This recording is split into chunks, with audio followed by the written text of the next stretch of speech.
Um, Hello, everybody, and welcome to the 2Zooted podcast, where we review two movies. The first movie we have is an indie movie called A Ghost Story. How did you feel about the movie? It was just, honestly, it kind of gave me negative vibes just the whole time. And even afterwards, it just kind of almost made me feel sad. I don't know if everyone's going to react the same way to that. I feel like some people might have a resolution type feeling at the end because it did resolve. But it just kind of left me feeling a little sad. Yeah, it also had me feeling pretty sad most of the way through. I think that's kind of the point. Yeah, it was a very dark, very gloomy movie, but I did love a lot of the imagery, a lot of the simple, almost spooky imagery. I really like the imagery paired with the aspect ratio and stuff. I thought that was really cool. It kind of looked like a picture frame. Yeah. Should probably spoiler alert for all the movies that we talk about on this podcast, of course. Mm-hmm. But you should probably give it a synopsis of what the movie was about. Well, the movie starts with this couple, and they're living in this house, and they basically are going to move out soon, as they are talking about it, and you don't really think they're arguing or there's any bad blood or anything. Mm-hmm. And then typical happy couple. They hear a piano while they're making love, right? I think they were just asleep. Oh, I thought that was the part where they were kissing and stuff. Well, they did that, but they did that after they went back to bed. And then they are really confused about the piano and they can't find anybody in the house. And then the day after that, isn't that the day they move? Or they start packing or whatever. Yeah, they were starting packing up stuff. And then it shows a really long shot of her taking this bag outside while she's walking, and then she just kind of drops in the grass. Yeah. She walks back in and shows the house for 30 seconds. It was a really long shot of just the house, and you don't see people inside the windows. The lights don't flicker. It's just almost a still image of the house. And then after that, the next day, you see he gets in a car wreck and he's dead, right? Isn't that what happens after that? I'm pretty sure that's right after that, yeah. And then after that, it shows a scene of her in the hospital, seeing his dead body and lifting the sheet up and looking at him. And it's a really long shot also. It lasts 2 minutes, right? It was a very long shot. Shows the bed. She looks at it, takes it over, or tucks him back in, and then it shows that shot for a full 2 minutes, and then he gets up with the sheet still on him. Uh-huh. Just 2 eye holes poked out, and he walks around the hospital, and he walks past a guy in a wheelchair who's just kind of staring at him, and then the doors just close somehow, and then he walks to the left through another door, and then this weird dimensional doorway opens up, and then it closes. Yeah, probably trying to symbolize some sort of afterlife. Yeah, and then he walks all the way home from the hospital, which is pretty long because it has a pretty long establishing shot of him just walking through a field. Yeah.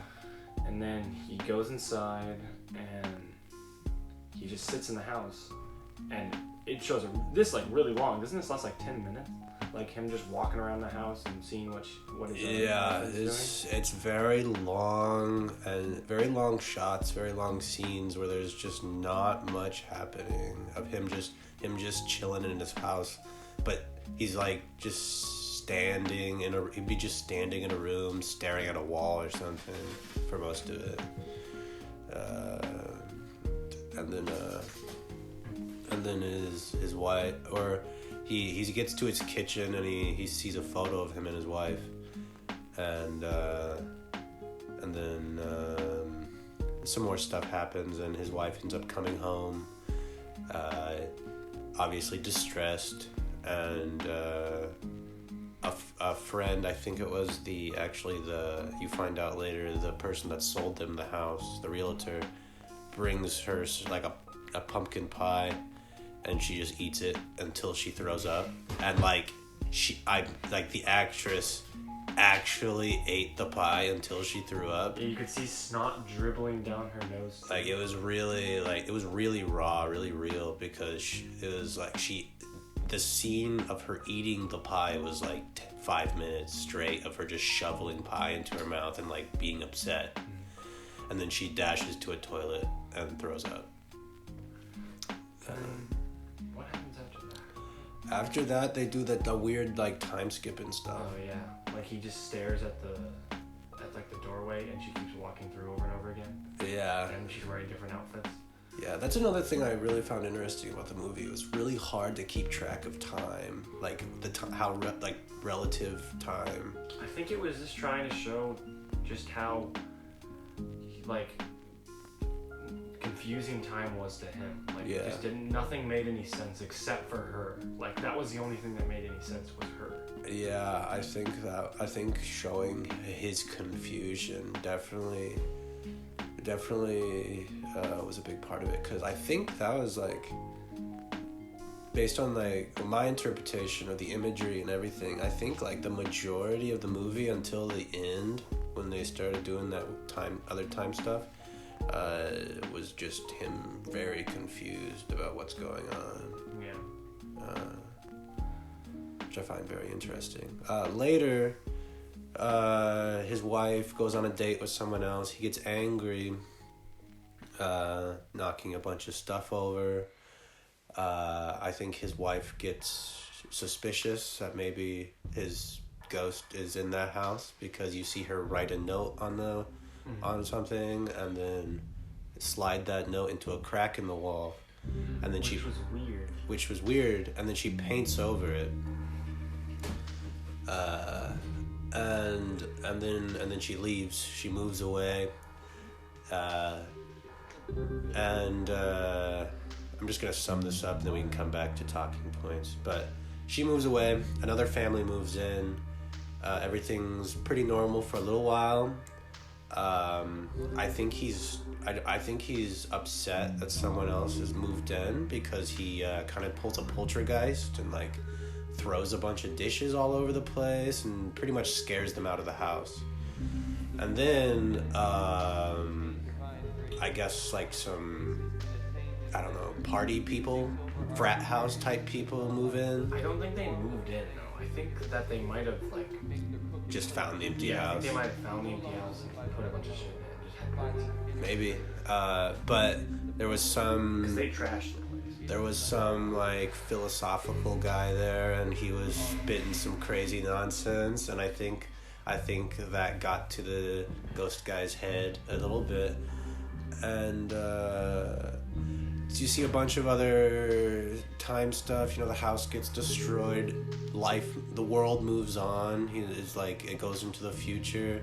I think they were indicating that the same property gets a big like business built onto it. And then like a city. Yeah, like it was like the whole area got developed, really fancy. Looks like those neon photos of Tokyo type shit, and then you see him jump off of a roof, and I think that was like a catalyst of him, like things starting to understand shit a bit more. And then you go back, like I think it goes all the way back to like when America's settling. Right? I think it went back to like the first people that lived on that property. Yeah. So it was like the horse and carriage type people, and then it goes to the house, and it goes back, and he finds closure by reliving his memories. You get to see that him, while he was alive, for some reason had a very deep attachment to the house, from the perspective of his dead self, which was pretty interesting. And that actually caused him wanting to live there, not wanting to move away, actually caused discourse between him and his wife. And then they eventually get over that. But You don't see that in the beginning. And after a while, you know, he finds the note that his wife left for him, and then he, I guess, passes on in the author's interpretation. And there was a few things I found very interesting about the movie. The long shots, for instance, like they were very like uncomfortable, and I think that might have been the director's like way of trying to make you also like uncomfortable and confused. He was like trying to get you to relate. Yeah. To the ghost, but I also because he would have the really long shots and it would jump really fast. Yeah, like I think he was just trying to make the shots uncomfortable and a little confusing, so you would kind of relate a little more to the ghost character. It also helped set the mood that it was just kind of gloomy, and like right after he died, there was like no background music and almost no dialogue, so it was just very silent and very sad, almost like it would be at like a funeral or like the funeral after party, whatever that's called. Yeah, I don't think there's any dialogue like in like a 20-minute span. Besides like the friend. The majority of the movie, there's almost no dialogue. Because the only dialogue is like when the two ghosts. Because we didn't mention that when he looks into the other house and there's the other ghost. Oh yeah, he has. And they like telepathically, or however you say it. Yeah. They communicate with each other and it just kind of says words on the screen. Like that's the only real dialogue in that section of the movie. Yeah, there's very little dialogue in the entire movie. Like there's the majority of the dialogue's in the first like 10 minutes of the movie when both people are still alive and talking to each other. And then the only other parts of dialogue you see in the movie is kind of like flashbacks to those points, because the ghost never talks. And the like telepathic communications just subtitles. There's no actual audio for those, so it's just a very like interesting environment for the majority of the movie, because there's like the music that comes in is very eerie. Also, it's classical music, lots of violin. In the moment of like the long scenes, it's kind of annoying sometimes. Like I found myself on my phone a few times, but like looking back on it after you get the end and stuff, it seems more rewarding, and it really sets up the atmosphere of the movie, I think. Yeah, and I think that frustration's intentional too. Yeah.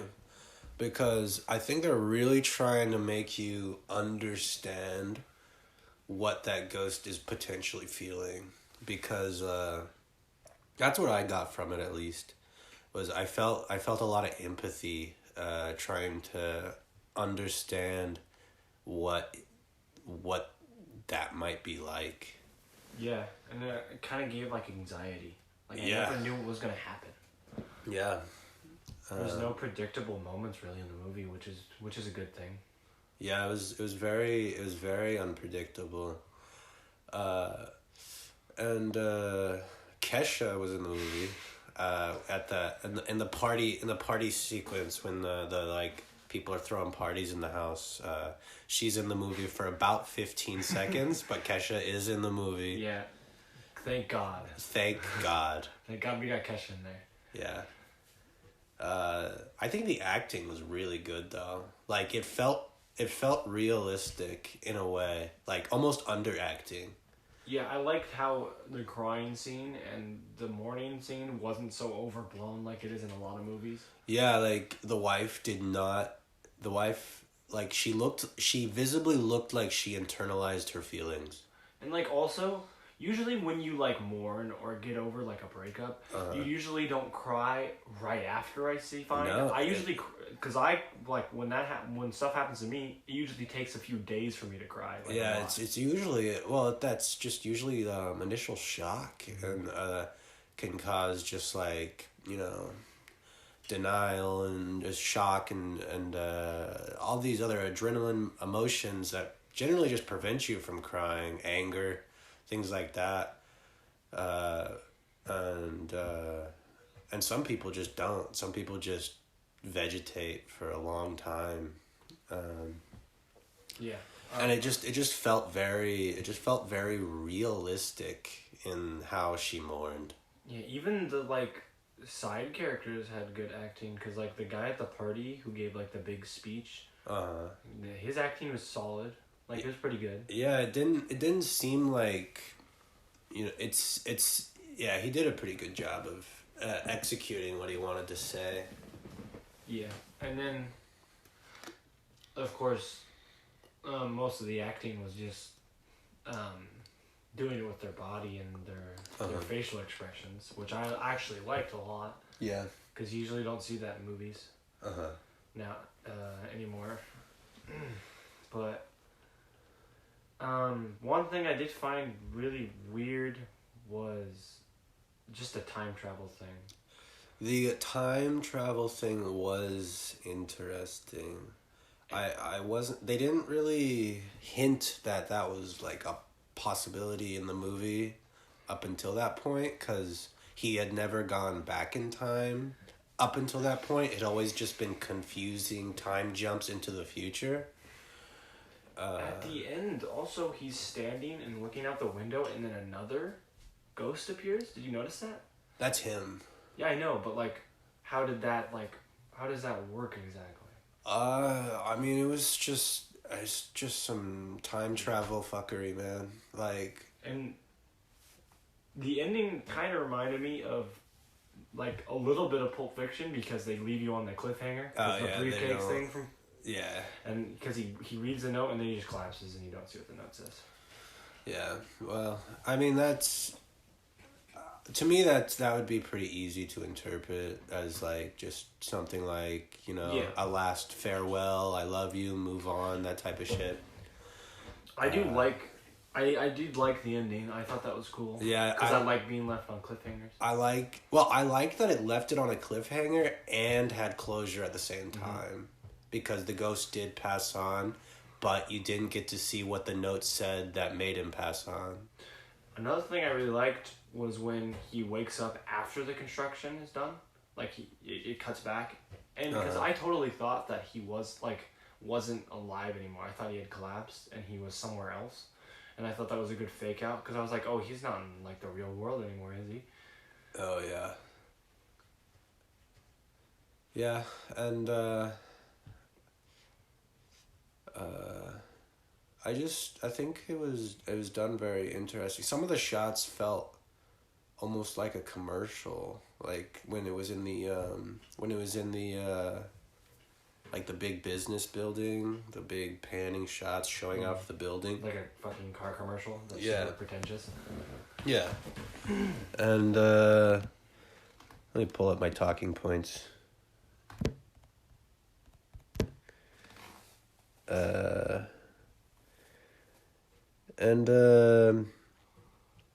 Oh yeah, I thought the camera work, when it did have the like the long shots, occasionally there'd be like panning super super slowly, and I think that was to like build anxiety and really set like a dull mood. Yeah, like when they showed the car crash. Yeah, when they showed the car crash, which I was about to talk about next, which I found like they introduced that in a really interesting way. It might have been like for budget reasons, or it was a creative choice. Kind of felt more like a budget reason, but they pretty much just had the shot, like a long shot of the house like before. But they had like some like misty smoke stuff on this time. As you slowly pan over, you can see someone, like a kid, run to the road, and then you see a car totaled with another car, like a head-on collision essentially.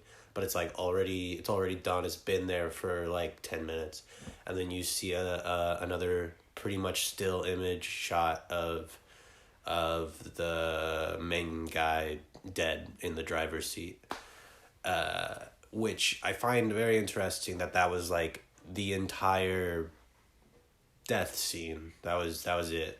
But I think that also, like, it gets to the point. Like, it's meant to be about the ghost. So I think it took a lot of the emotion away from his death and tried to focus all of the emotion and confusion on the after part. With there's like in the mourning part, his confusion and anger, her like trying to mourn and move on, and just made and belittled the actual death part, which I think was probably a wise choice, because it makes you think more about the ghost and less about, oh, that was sad, and but because you don't really see their relationship until after he time travels.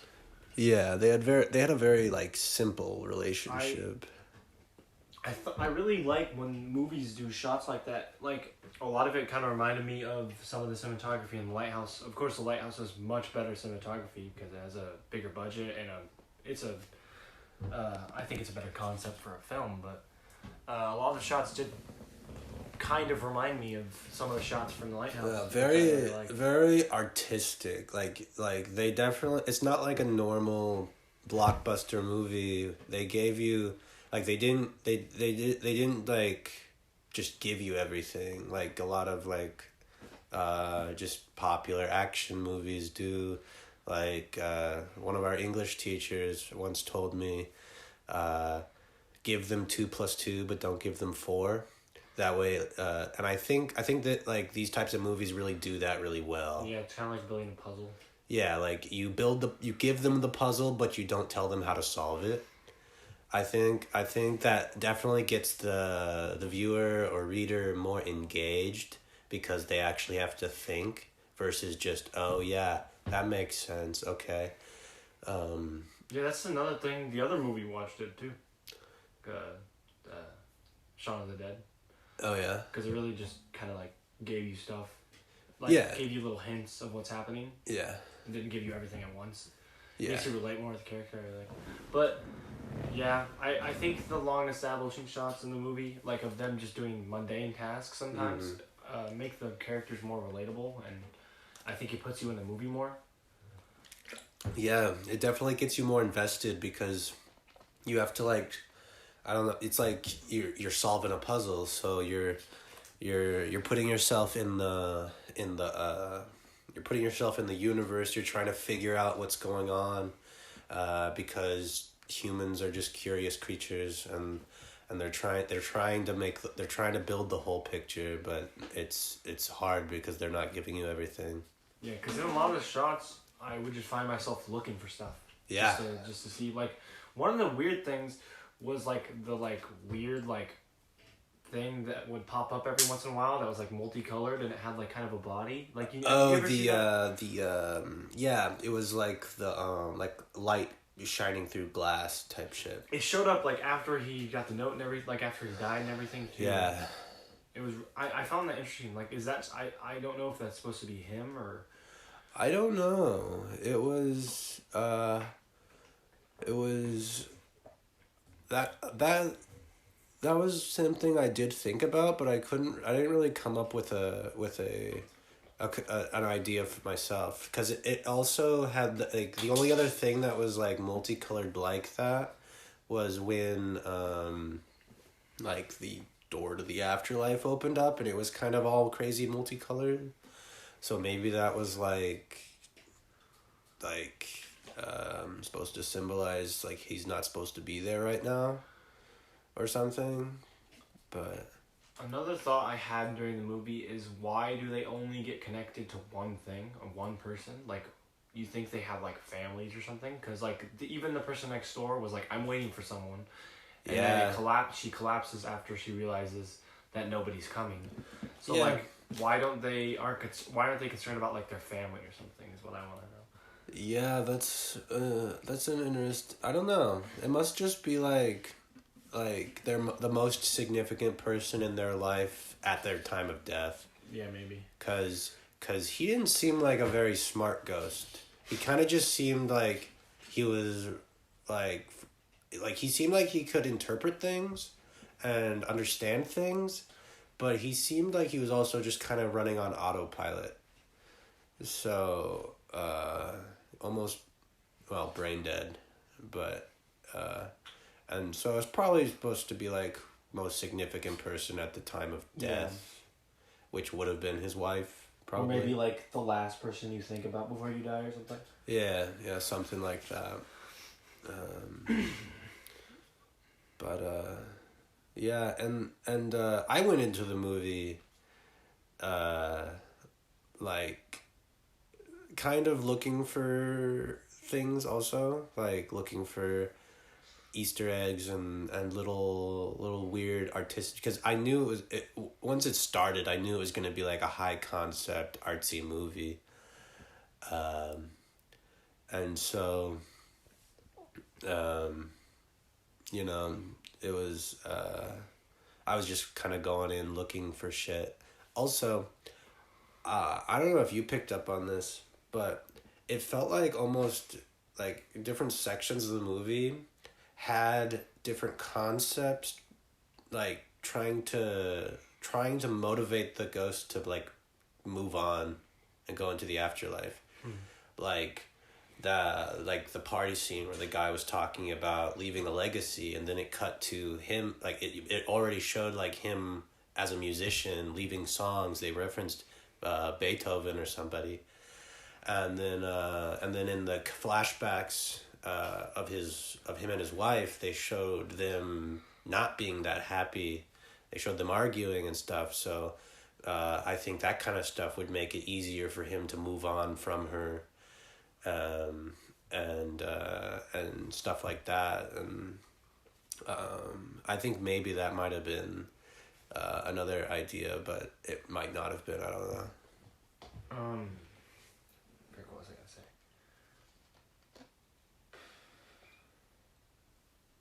I'll go back to it. I'm blanking. Oh, okay. I'm getting blanking on it. Let's see. Oh, I remember. Okay. When he was talking about how he had like a special connection with the house, I wonder if that was because of the ghost time traveling and him being able to maybe feel the ghost. Yeah, I was thinking the same thing. Like there was that one scene where they were both in the same room or something, and he like stared at the ghost, like he felt his presence. So I kind of think that because he time traveled and felt like his own ghost, he didn't want to. He felt like some weird connection to it and stuff, and didn't want to let go of it. 'Cause like, also the girl, the Mexican woman that he broke all those glasses up, also looked at him too, when she was picking up the glass. Yeah. So he might just like, you know how the like cliche, like you feel cold when you walk into a room, or like a weird aura. Yeah. Like I feel like that might have played some sort of thing to him being like having a special connection to the house. Mm-hmm. Because that kind of just came out of nowhere. Yeah, he just really liked the house for some reason. And then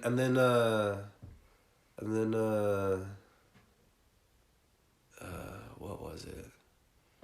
At the like in the flashback, or like the time travel part of the like bedroom scene when he makes the clash on the piano. I don't remember what the catalyst was, but he like got upset from something in the bedroom, and then went to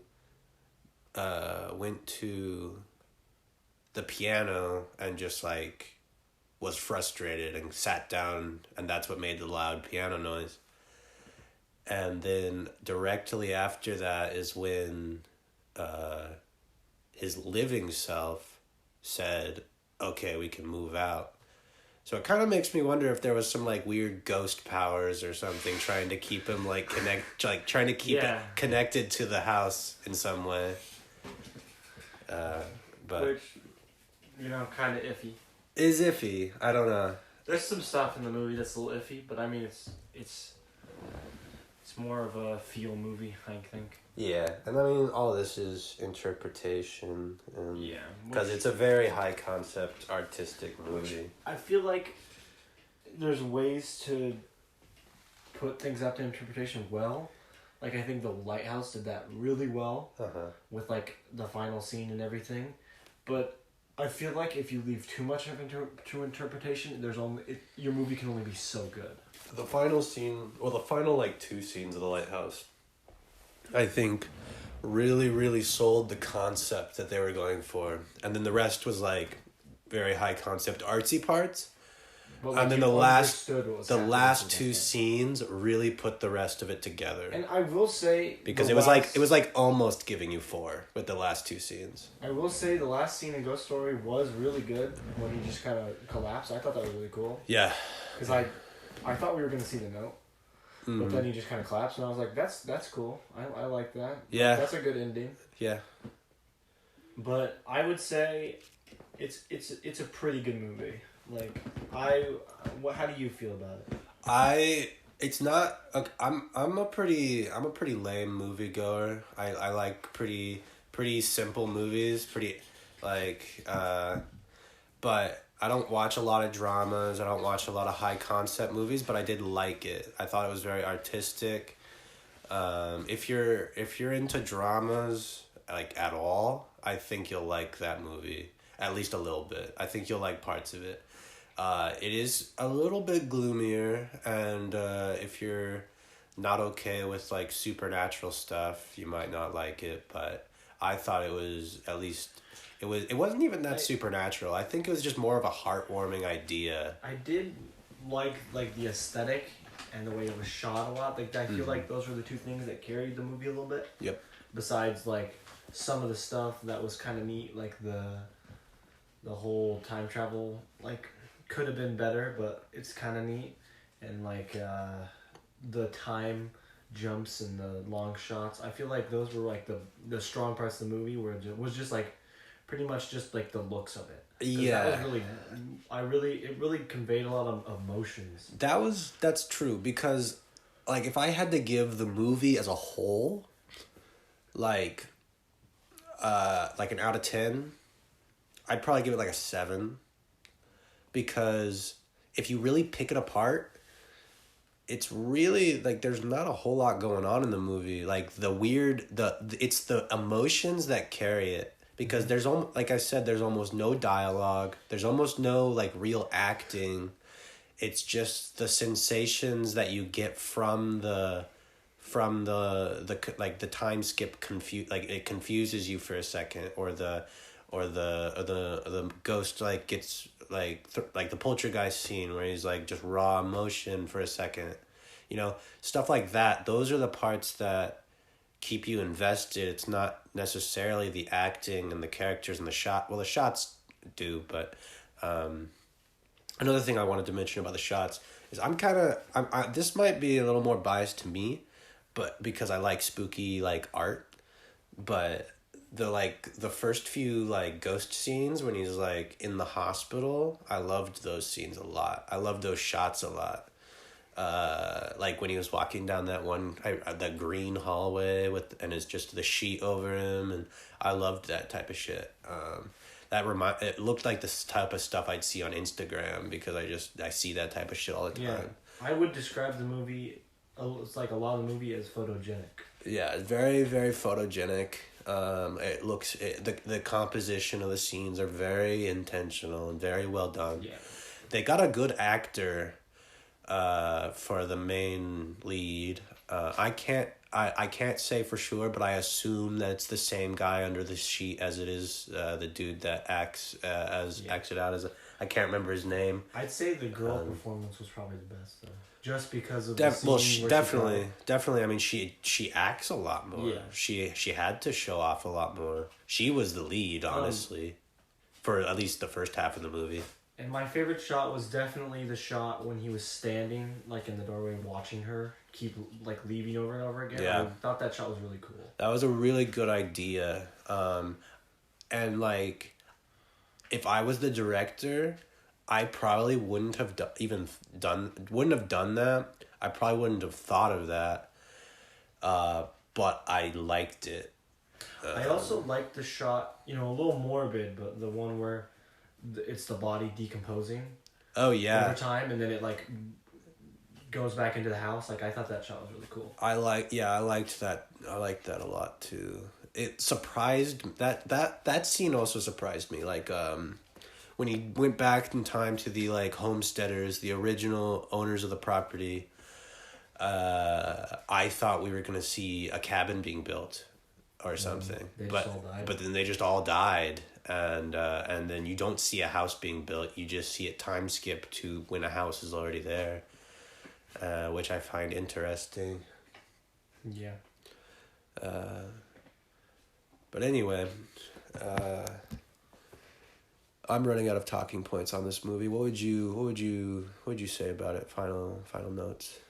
Pretty good movie. I would recommend it to anybody who doesn't get bored easily. Oh yeah. If you like movies that are emotional, watch it.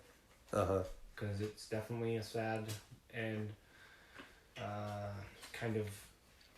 Is eerie the right word? Yeah, I could say it was. It was kind of eerie. It wasn't scary. It Yeah. wasn't scary at all. Don't go into it thinking it's like a horror movie. I think it's only rated R because of the topics that it talks about. And the dead bodies. And the dead bodies. Like the imagery and the topics. But it's not scary at all. It's more of just kind of gloomy because it's more sad than it is dark. It's very like... It's like rainy day, clouds, very gray, very dark, gloomy. But it's not scary. Just it's kind of sad, like like depression, But I would personally, I give it a 7 out of 10. I'd probably give it about an 8. An 8? Okay. I'm a pretty visual person, so. Yeah. But yeah, definitely check that one out, or at least Google it, and decide for yourself if you want to watch it. Spoiled all of it. Yeah. And I guess we can move on to the next movie, which Colton has seen, but I had never seen before. After we watched that movie, we thought we'd do a full 180 and watch a comedy movie. Mm-hmm. And Colton found Shaun of the Dead, which I'm sure... If you're listening to this, you've probably seen, but I had not seen it, and I thought it was pretty funny. I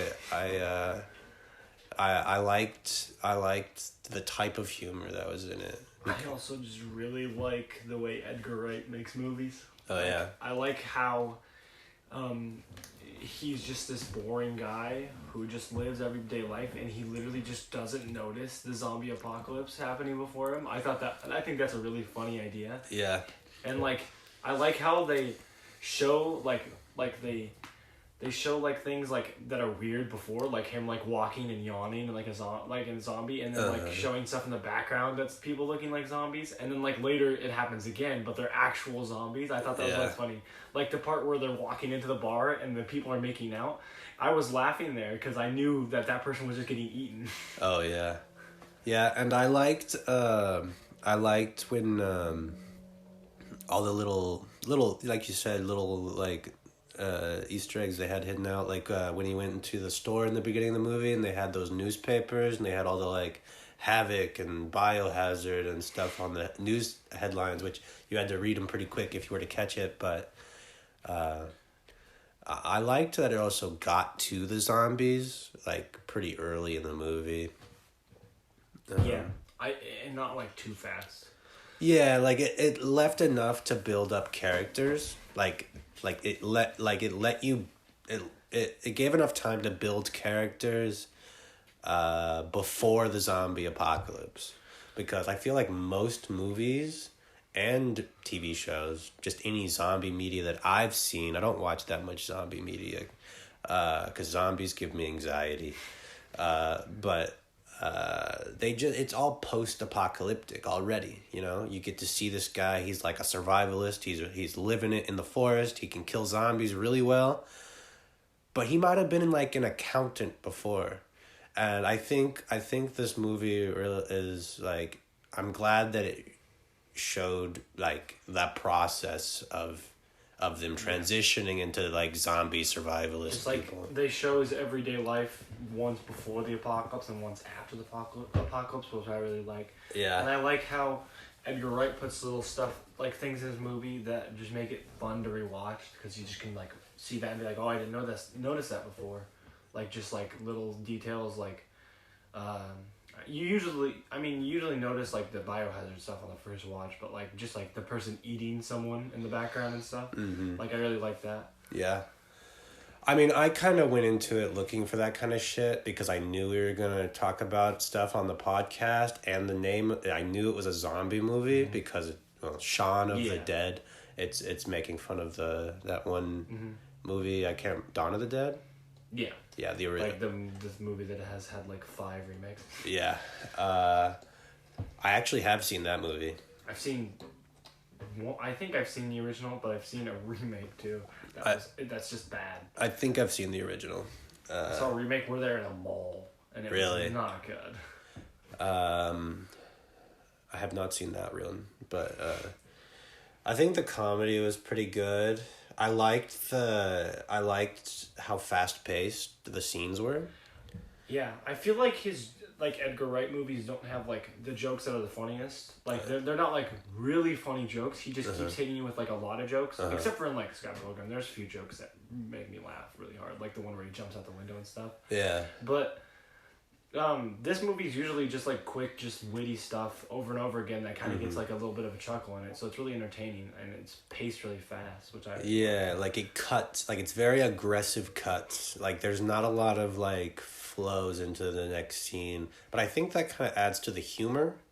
Like it cuts from them doing one thing to them doing another thing that's kind of funny, and so it catches you off guard a little bit. He also does like repeated stuff and then a payoff really well. Mm-hmm. Like sometimes he doesn't do it that well, but like when he's just pointing out like, you got red on your shirt like a few times, and then later he's covered in blood and she's like, you got red on your shirt. Yeah. And like it's just small details that are fun to watch. I think he doesn't treat the people that are watching the movie as stupid. Yeah. Like some comedies do. Yeah. Like Marvel does sometimes, with very obvious jokes, which are fine, but I think Marvel jokes are, I mean, they're almost dad jokes. Yeah, they can be funny sometimes, but sometimes they kind of ruin the tone of the movie. Yeah, I mean, like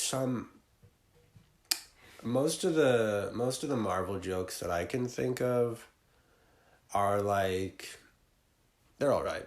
They're okay. They're not like, obviously they're pretty good directors that do that type of shit, so they don't put jokes in the wrong place most of the time. But they're simple, obvious, I can't pick up my hammer type shit. It's not super clever jokes, but they are jokes nonetheless. I would say my favorite joke from Shaun of the Dead might be when he wants to drive the Jag, and then he's like, I'll wait in the car, and then he just crashes it on purpose. Yeah, I think that was funny because it confused me at first when they showed like I had to think, then it hit me like, oh, he crashed that on purpose, because at first I thought he just, took it for a joyride real quick and crashed it on accident. But they didn't play into that joke. They just went on to, he crashed it on purpose so he could drive the Jag, which I thought was really funny. I like how they don't make a big deal out of the jokes like some movies. Like they have their subtlety. Yeah. Like some movies are like, hey, look at the joke, look at it. It's like, I know, I get it. Leave me alone. They don't have that like. They don't have that like long silence afterwards, so the audience doesn't have to like, it doesn't give you a second to go, oh, or like a laugh track, or a laugh track, or each other. I mean, yeah, laugh tracks honestly piss me off now. There's only like a few shows I like laugh. Like I don't like the laugh track in them, but I like the shows. Like I like that '70s show. Yeah, that's a pretty good show. That's like the only one I can really think of. Oh, I guess does Cheers have a laugh track? Because Cheers is okay. Probably I think it does. Cheers is like they all almost all the That TV shows okay. back then had laugh tracks because it wasn't corny back then. Yeah, and like I really like watching the compilations on YouTube of it, like The Big Bang Theory without the laugh track. Oh yeah, Because they just kind of sit there in silence and look at each other, and it's really funny. yeah. Big Bang Theory is one of those shows that literally has a laugh track after every single line of dialogue. It's like, and there's way too many shows that do that. I feel like, I wonder if anybody's made a video counting how long the laugh track is and seeing how much of the duration of the episode it is. Because I could see it being like 5 minutes of the episode. Definitely, probably more. Anyway, back to Shaun of the Dead. I don't really. It's a very simple comedy, so I didn't really write down talking points on it. I really liked how it was paced. I liked the climax. At the bar, it kind of gave me a little bit of anxiety. As unexpected as that was, it actually did build tension. It was like an actual zombie movie for a second. They did really well with like making you hate the characters that you were meant to hate. And it did it in a good way, not just making them sound overly annoying. I mean, yeah. The character that you're supposed to hate was overly annoying, but they did it in a realistic way. And then I thought the ending was also very good, very conclusive. I thought it was pretty funny too. Like the player 2 is joined, and then it pans over to him being a zombie. Yeah, I think that was pretty funny. How even though he was a zombie, he still kept him in and the like in TV thing where it's showing how they're using the zombies is pretty funny. Yeah, like the wipeout joke. Yeah, I liked that a lot. Them working and pushing carts. Mm-hmm.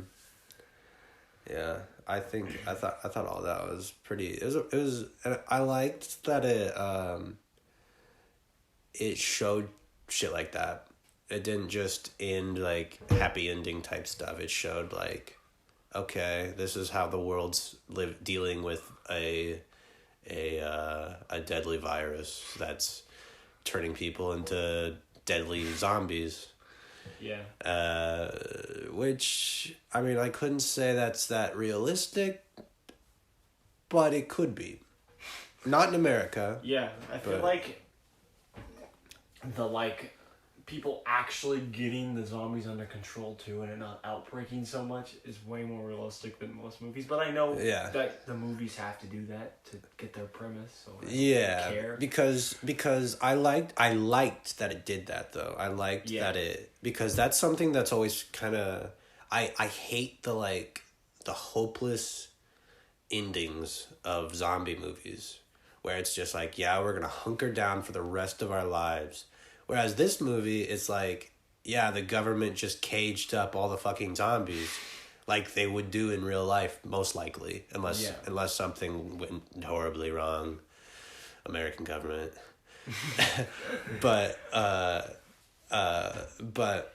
you know, it showed off what it could do. And the actual outbreak only lasted a couple days.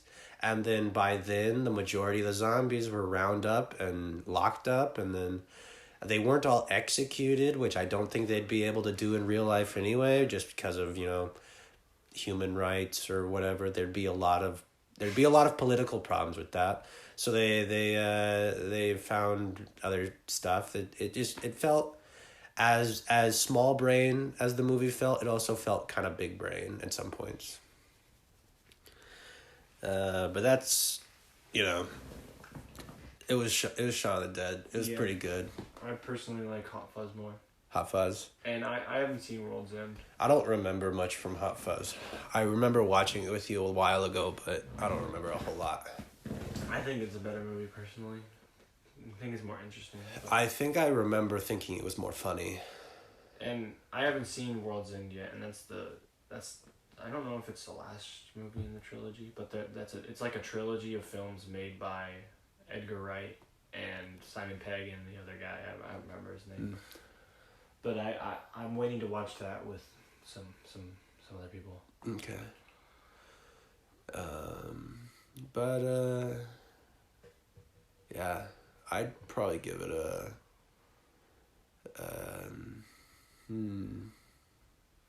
probably a 7 or 8 out of 10. For a zombie movie, I'd give it an 8 out of 10. I'd say it's better than the Ghost movie because, I mean, it just doesn't leave as many questions on the table.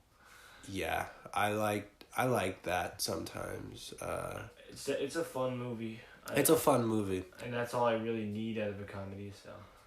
Yeah, actually, I might change as a zombie movie. I'd give it a 9 out of 10 because I typically don't like zombie movies. If I'm being honest, I don't like them. But I did like that movie. I mean, I can't really think of a zombie movie I like. Yeah. I mean, I haven't seen like 28 Days Later or anything, but. Yeah, but I'd probably give it as a zombie movie like a 9 out of 10. As a comedy, probably like a strong 7 or like a low 8, because it was funny, but it wasn't super funny. I think it was paced very well though, so it's a good movie. It's a good movie. Yeah, I'd say it's behind Scott Pilgrim and Hot Fuzz for Edgar Wright, but I'd give it like an 8 out of 10. Mm-hmm.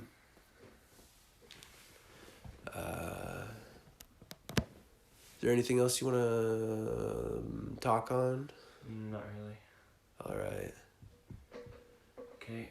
Well, that was the first episode. Yeah, hope you enjoyed it. Whoever is still watching. Yeah. Bye.